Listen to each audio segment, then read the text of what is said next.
Today we're starting with the trigonometry. I've drawn 3 graphs here on the board behind me. This is the standard sine, cosine, and tan graphs. Okay. Now, do you remember when we did the algebra, I told you guys that everything fits together. There are different ways of understanding something or seeing something, but it's all the same. You can see it graphically and you can see it algebraically and so forth. So with trigonometry, it's the same.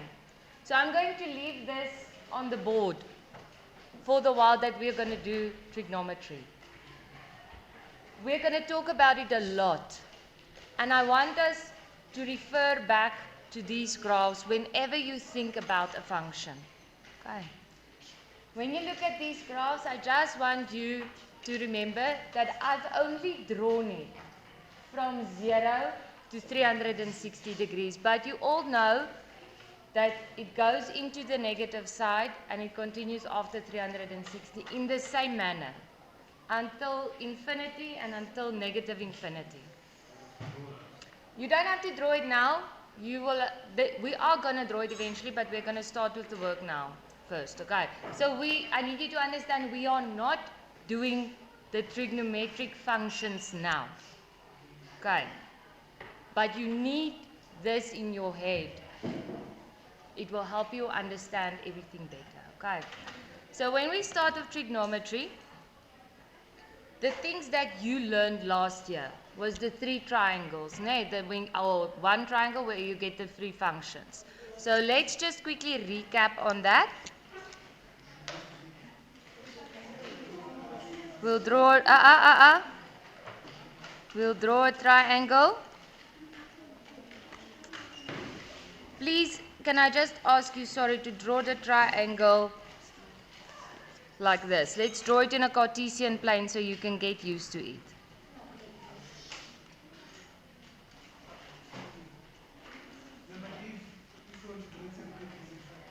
Draw it like I'm drawing it now. Okay.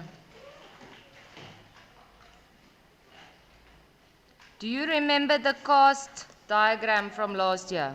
Yes. Okay, so I'm drawing a cast diagram here. And I'm putting a triangle in it. Now, whenever we draw a triangle on a Cartesian plane, we always have to draw the triangle on the x-axis, never on the y-axis. Okay, so if you draw it in the first quadrant, it will look like this. If you draw it in the second quadrant, it will look like that. If you draw it in the third quadrant, it will go up to the x-axis. If you draw it in the fourth quadrant, it will go up to the x-axis. Do you all understand? Okay, let's put in cast so long. Do you all know what cast stands for? Yes. This is for the cos quadrant. Their cos will be positive. This is for all functions, sin, cos, and tan. Everything will be positive. Here the sin function will be positive. Here the tan function will be positive. And that's why we call it the cast diagram. Okay. Now, while we're busy with it, I'll first finish this part, then we'll do it. So the angle we consider will be this angle, always the one at the origin. This one is obviously 90 degrees.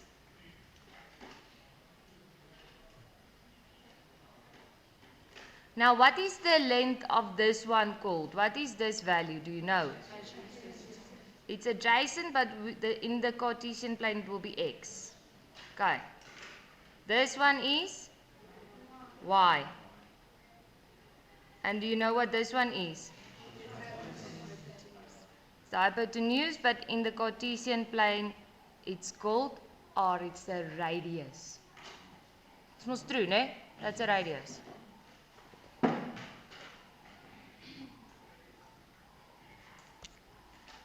Okay, so when we think about the 3 functions, we know that sin of theta is equal to, it's the opposite over the hypotenuse, which in this case would be y over r. cos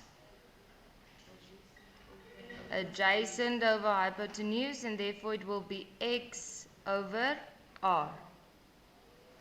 And tan opposite over adjacent, and therefore it will be y over x.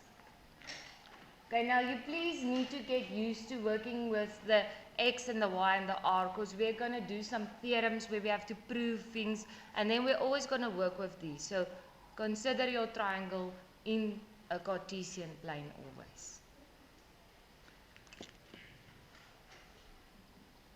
So this is the standard ones, these are the ones that we work with. Now I just want to show you so that you understand when the triangle is in the second quadrant. So remember, these things we wrote here is about this triangle in the first quadrant. If you have a triangle in the second quadrant,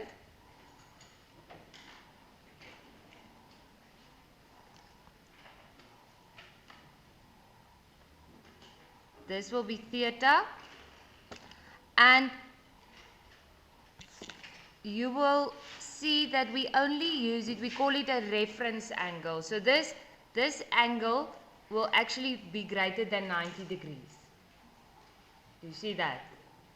Because we always work from this axis up.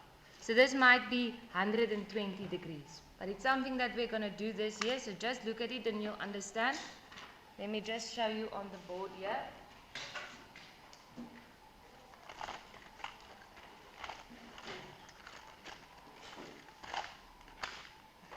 Let me just draw it here quickly. If you think about the sin graph, it goes like this and then down and then this and then down, and it goes on forever. Okay. So that angle, or this first part, that part, you see there, that part keeps repeating over and over again. Here it is reflected. This part, it's reflected down, then reflected horizontal again, then reflected vertically up again, then reflected horizontal again. So that value that we have there, let's say, see the maximum is 1, eh? That value might be 0,8. Let's just pretend it's 0,8. That one is going to be 0,8 again. So even if it's an obtuse angle, it's going to give us the same value as a specific acute angle. So we're always going to refer it back to the acute angle. That's why we're going to call it a reference angle. Just keep it in mind, okay? Looking at, and that goes on for the rest as well. The position of that 0,8 would be exactly the same as that one. It's only going to be negative. But it's the same, repeating over and over and over again. So if you know the first 90 degrees, you know everything. Then you just, if I tell you the angle is 329 degrees, then you just have to find which angle will be its reference angle. So you refer it back to the acute angle, and it will give you the same answer. Okay. Right, when I look at this one, this is still the radius. A radius can never be negative because it's a distance.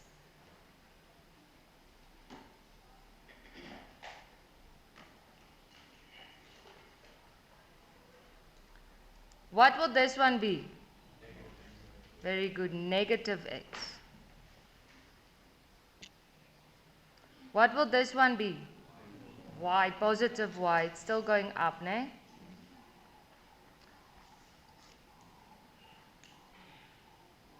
Now, do you remember I said this is the sin quadrant?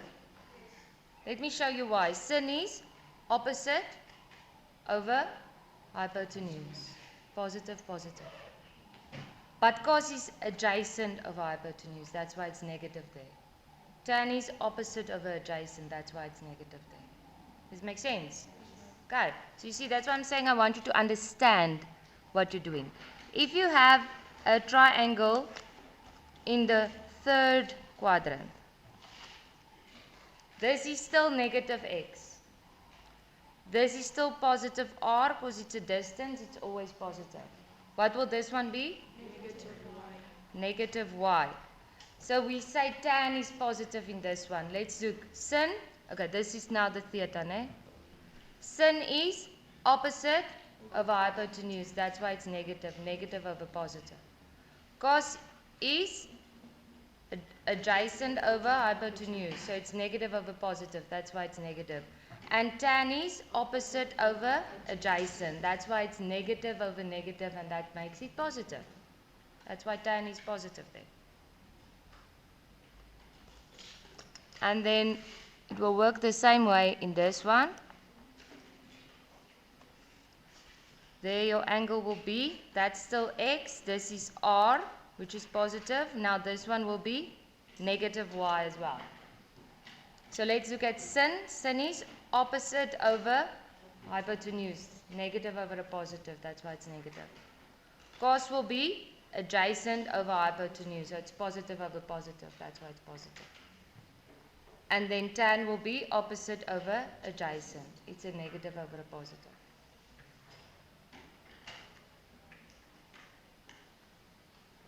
Do you get that, everyone? Easy enough. Okay, and this is the same as these graphs. Okay, so we're saying sin, positive, positive, negative, negative. Do you see that? Look at the graph. Positive, positive, negative, negative. Tan, oh yeah, the next pattern is tan. It's positive, negative, positive, negative. Positive, negative, positive, negative. Cos is positive, negative, negative, positive. Positive, negative, negative, positive. All the same. It's load shedding. Just wait a second. We'll put it on now. Do you all understand that? You see it's the same? Okay, so you can always double check your answer whenever you're doing something. Okay, now the work that you did last year is you would have one or two of the side values. No, you would have probably the hypotenuse and then the adjacent angle. Then you had to use your trig functions to find the opposite side. You all remember that? Okay, so we still need that knowledge, but we are not going to use it just as that is. Okay, we're going to go a bit further. Right, now let's start with some grade 10 work. I'm just going to wait for that one to go on.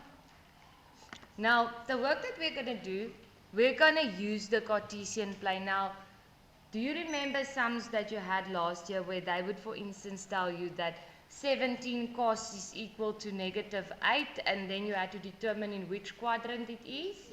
And then you had two sides and you calculated the third side with Pythagoras. Remember that? Okay, so we're starting with that. That question is question number 1 in all of the trigonometry question papers. Okay, so it's very, very important. Okay, the board is going to go on now. You can just write, let's just write grade 10 work.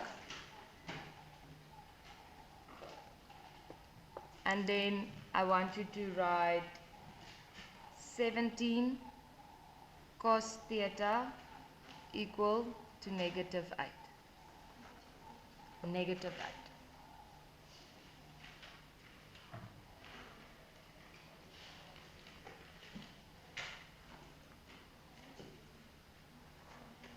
The first thing we're going to, 17 cos theta is equal to negative 8. The first thing we're going to do is we are going to get cos alone. So how can we get cos alone? Divide with 17, both sides. Then I have cos theta equal to negative 8 over 17.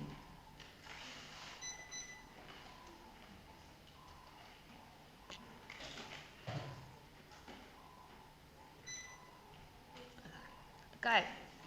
Now, do you agree with me that cos is that answer is negative? And that tells us that it's in one of two quadrants. Nay, do you agree with me? It must be in the second or in the third quadrant. Do you all understand why? Because cos is negative in the second quadrant and cos is negative in the third quadrant. But we need one more piece of information to be sure in which quadrant it is. So they also tell you that theta is an element of 180 degrees to 360 degrees. Okay? So when I go in the cos diagram, we said firstly it must be in the second or in the third. Now with that restriction that they give us there from 180 to 360, it's in the third and in the fourth quadrant. So now the quadrant that has two ticks, that's true for both, is going to be the quadrant that you work in. Okay? Relu, you look confused. Yeah. Are you fine? Right. Now, maybe you should just write this with a calculator because you got, with a Cokie or something that you remember this. With these questions, they will always say no calculator. Okay? And they can sometimes say with diagram. Okay, so the diagram they're referring to is the one that you are going to draw. Do you remember the special triangles that you learned about last year? That's when it's 30 degrees and when it's 45 degrees and when it's 60 degrees, 90 degrees, 0 degrees. You remember those? Okay. They gave you answers like a half, and you had 1 in your triangles, you had 2 in the triangles, you had root 3 in the triangles, you had root 2 in the triangles, and you had 0 in the triangles. Do you see that 8 and 17 is not one of those?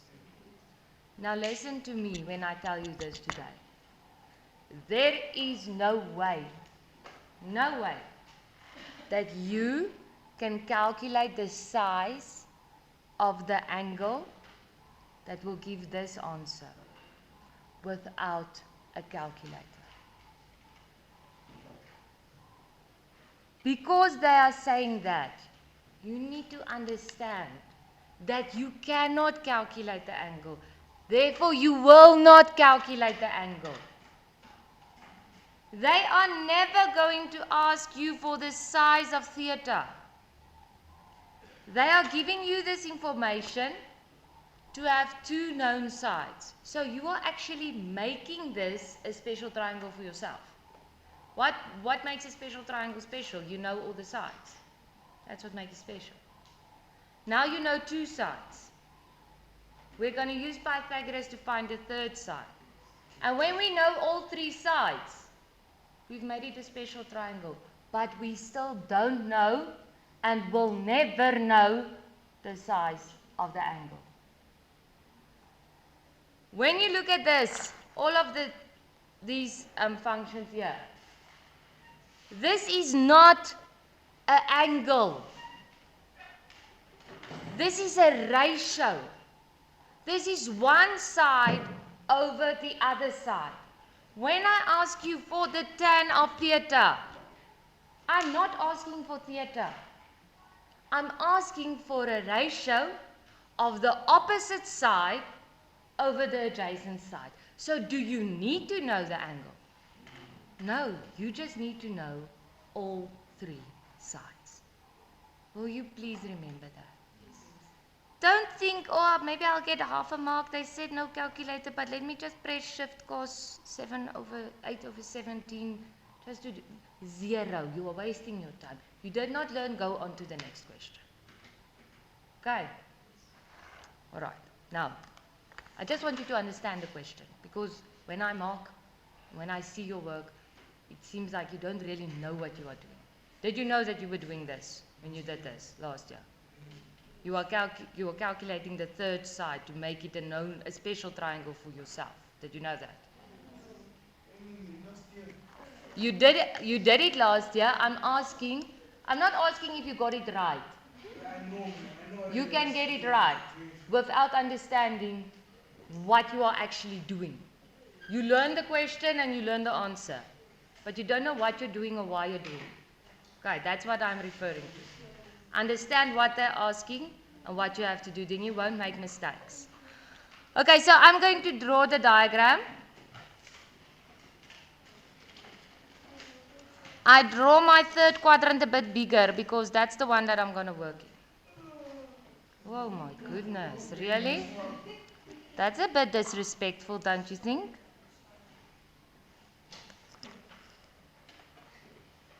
Always to the x-axis, never to the y-axis, always to the x-axis. And then this will be your angle theta. But I need you to understand, listen to me. Theta is actually from here around to there, up to the radius line. But we are using its reference angle, which will be an acute angle, because you can't have an angle greater than 180 degrees inside of a triangle. Do you agree with that? Okay. So we use its reference value. What was cos again? It's adjacent over the hypotenuse. So this is adjacent, this is the hypotenuse. This will now be 8, and this will be 17. Now I have a negative. In this case, the negative is standing in front of 8, but it's not necessary at the 8, because remember, when you write a negative fraction, the negative can be at the numerator or just in front of the whole fraction or in front of the denominator. So just make sure which one must get a negative. And it's going to be 8. Because 17 is a radius, it can never be negative. So therefore this one is negative 8. This is still a 90-degree angle, it will always be. Which enables us to do Pythagoras to find the unknown side. Okay, can you all do Pythagoras? Yes. Okay, do you remember we taught it to you actually in grade 8? We said r squared plus r squared is equal to h squared. Yes. I want you to just change your variables there. We're going to say x squared plus y squared is equal to r squared. Okay, so it's the x and the y is the two right-angled sides, and r will always be your hypotenuse. So it's not something new. It's just so we have everything the same, and we are referring to the same x and the same y and everything. Okay. Now I'm going to substitute. Negative 8 squared plus y squared equal to 17 squared. And then I get y. Now if you can use your calculator, but you're not going to get marks for all the steps of Pythagoras like you did in grade 8, no? So it's 17 squared minus 8 squared, or negative 8 squared. It gives me 225, and I'm also going to take the square root. That gives me 15. But what did you learn in algebra now, when your last step is taking a square root?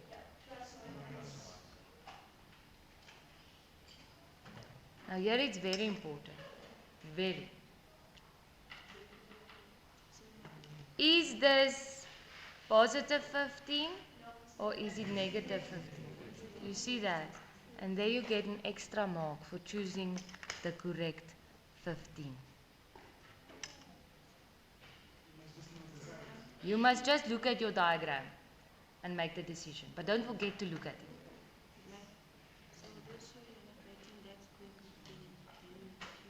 You don't have to show those steps. Okay.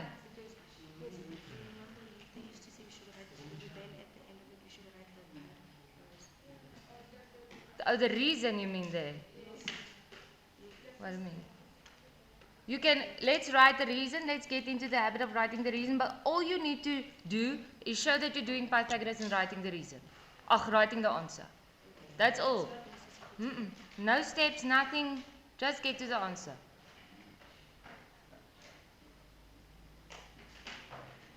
Do you see now we have all three sides?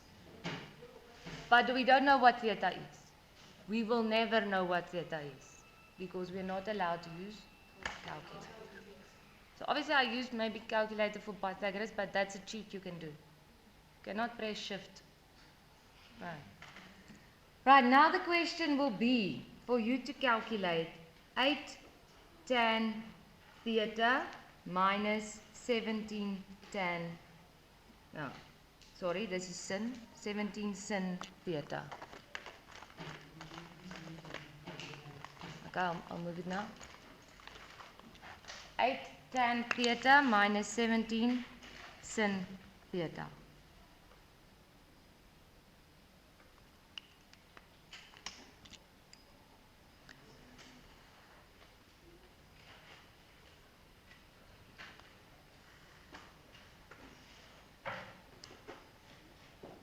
Now I'm going to go on a bit about this.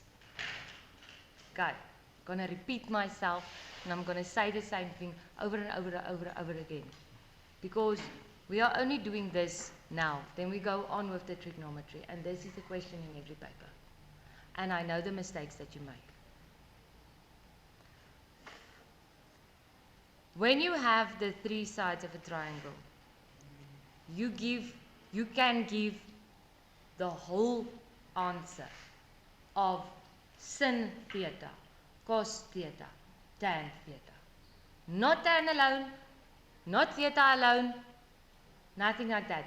If you give that answer, if you get that ratio there of tan theta, you have given the answer of tan theta. Not of tan, not of theta. Tan theta. So when you see tan theta, I want you to see a fraction. You want the numerator, you want the denominator, that's all you want. So you see, they're not asking for theta. Don't try to calculate theta. Let's see if we can do it. What is tan theta? Tan is opposite over adjacent. So it's 50, negative 15 over negative 8. When I substitute that, I now put in negative 15 over negative 8. And this negative 15 over the negative 8 is tan theta. So you must replace it. Mustn't stay there. Okay. Minus 17, what is sin? Sin is opposite over hypotenuse. So it's going to be negative 15 over 17. When you put in, this pink will show. When you put in that fraction, you have replaced sin theta. It is no longer there. That's why you don't need theta. You don't need a calculator because you got a diagram. Now, if you want to, you can type it in your calculator, but I hope you can see the 8 and the 8 cancel out. Then it's negative, negative 15, so it's positive 15. 17 and the 17 cancel out. Negative, negative 15, so it's positive 15 again, and then the answer is going to be 30.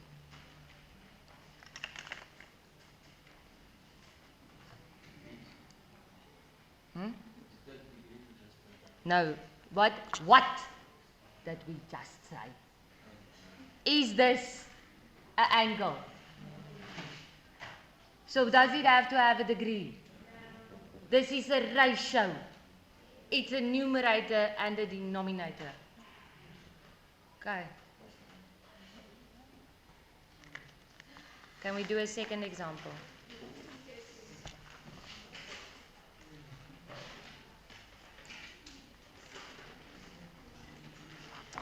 Alright, in example 2, they're saying you've got point T, which is negative 2 and 3.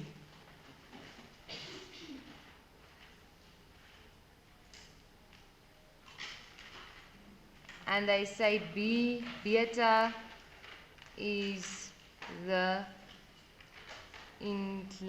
inclination angle.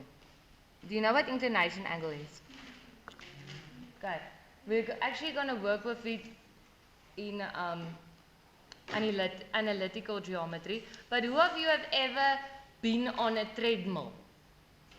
Huh? Have you seen they say the incline? No? So that means how much it has lifted from the horizontal.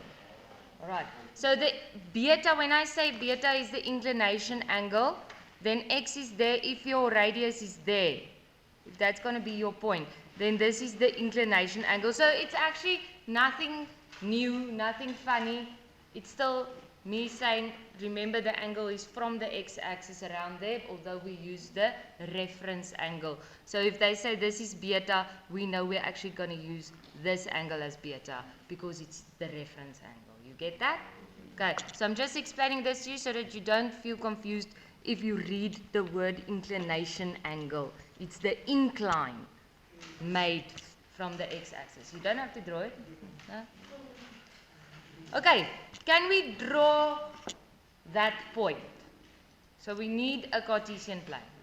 So this question is asked in a different way. We're going to draw a Cartesian plane where is x -2 to the left of the origin or to the right of origin? To the left. Now you don't work on scale. Remember, this is just trying to get the triangle. Where is y3? Top. Okay, so it's going to be somewhere here. Here is the point T, which is -2 and 3. Now I'm going to draw the radius. So when they refer to beta is the inclination angle, they are referring to this angle. But we want to draw a triangle, so I take it down to the x-axis, and now I know that this is actually the beta I'm working with. So I have the coordinate there, -2 and 3. So what is this value? It's the x value, so it's -2. And this one? It's the y value, so it's 3. And this one? It's r. It's the unknown at this stage. Can I calculate r? Yes. Yes, with Pythagoras, I'm going to say x squared plus y squared equal to r squared. Let's just give the reason. It's Pythagoras. And then we can say that it's going to be 3 squared plus -2 squared to give me r squared, and r is equal to, it's going to be 9 plus 4. So I'm going to get a third answer. Do you see that? Now the answer, remember, always is plus or minus third 13. But you know this is r, ne? And r will always be positive. So therefore I know it's going to be positive root 13. Have we calculated beta? No. How would you calculate beta? With a calculator. With shift. What do we don't even have something here. Shift any trigonometric function with its ratio. So you cannot calculate it. But you don't need to calculate it because you've got all three sides. Therefore they can ask you sin, cos, tan. Although we're not working with cosec, sec and cot, they can even ask you that. Because you just read the values from the triangle. Okay, nothing unknown there. Now the question that they ask you is to calculate, let's start the first one, tan beta. And the second one we're going to do is 13 sin beta cos beta. And then the third one is going to be sin squared beta plus cos squared beta.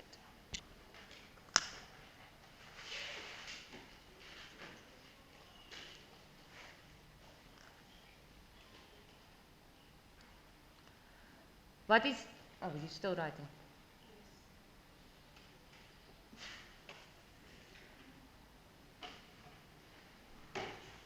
What is tan beta going to be?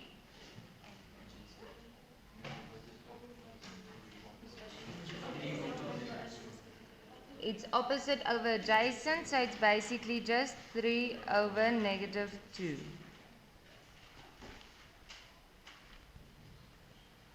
What is 13 sin beta cos beta? I'm going to say 13. What's it going to be? 3 over root 13. And now I don't write beta again. I didn't find sin. Sin alone is nothing. I found the sin of beta. Times what is the cos of beta?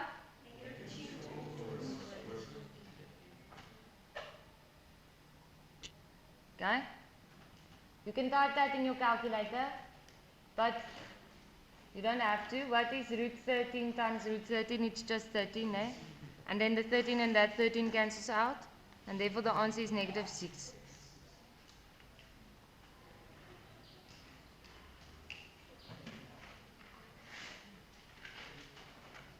Now number 3, we're going to calculate sin square beta. Now while we're busy with this, let me just show you something.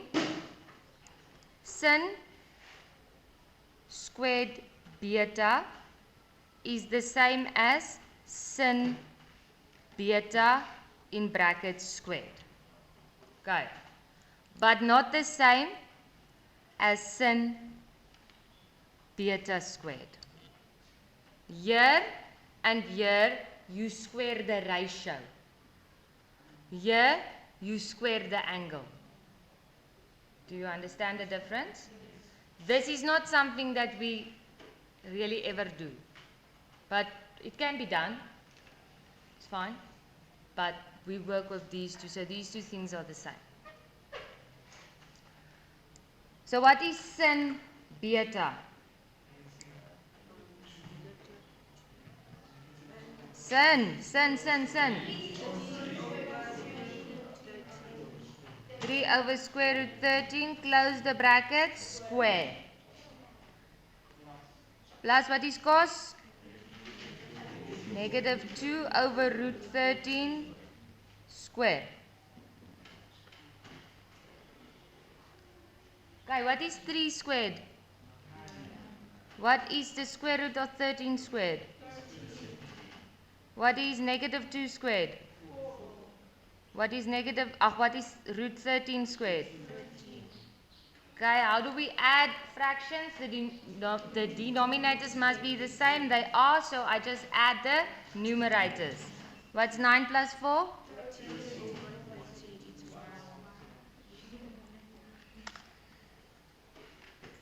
Okay. Later on, but you're not allowed to use this in the sums. But later on we're going to do identities. Okay? Now in identities, if you see something, you don't have to prove it, you just give the answer. Now this is one of them. That the sin squared of any angle plus the cos squared of any angle will always be 1. It's like Pythagoras, it cannot be sin plus cos. Okay? That won't be 1. But sin squared plus cos squared will always be equal to 1. Okay. Are you ready to try it yourself? Yes. Okay, so you're going to do for me on page 137.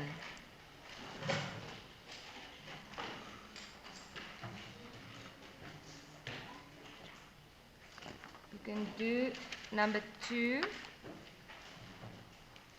Or let's say 1 and 2.